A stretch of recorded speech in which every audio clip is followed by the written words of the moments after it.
என்னைக்கு தான் வருவீங்க? என்னைக்கு தான் வருவேன்? போன வருஷம் இதே தானே சொன்னேன், போன மாசம் கூட இதை தான் சொன்னேன், போன 2 வருஷத்துக்கு முன்னாடி இந்த வார்த்தையை சொன்னேன். இப்போ உங்களை பார்த்து கேட்கிறேன், நீ என்னைக்கு தான் வருவ? இதுக்கு முற்றுப்புள்ளி வைக்கிறான் அந்த நாள் என்னைக்கு? இன்னைக்கு நான் சொல்றேன், இன்னைக்கு அந்த முற்றுப்புள்ளி வச்சிருப்பா, இன்னைக்கு அந்த முற்றுப்புள்ளி வச்சிரு, இதுக்கு மேல வேண்டாம், இதுக்கு மேல வேண்டாம்னு நான் சொல்லிடுறேன். இந்த இந்த இந்த யூத் மீட்டிங் தான் உனக்கு கடைசியா இருக்கட்டும், இனி திரும்பி நீ இப்படி அர்ப்பணிக்க கூடாது, நீ வரும்போது வெற்றியா தான் வரணும் அப்படின்னு சொல்றேன். பட் இத மாதிரி எத்தனை எத்தனை எத்தனை எத்தனை இப்ப கேட்கிறேன், நீ என்னைக்கு தான் வருவப்பா? நீ என்னைக்கு தான் விடுவ? இந்த பொல்லாத அந்த பழக்கத்தை என்னைக்கு தான் விடுவ?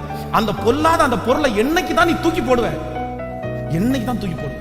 இவ்வளவு சண்டை நடந்து, இவ்வளவு வாக்குவாதம் நடந்து, உங்க அம்மா அப்பாவுக்கு இவ்வளவு பிரச்சனை நடந்து, இத்தனை சுத்தி சுத்தி சுத்தி கத்தர் உன்னை காமிச்சோம், இன்னும் நீ அதை விடல அப்படின்னா நீ என்னைக்கு வருவ?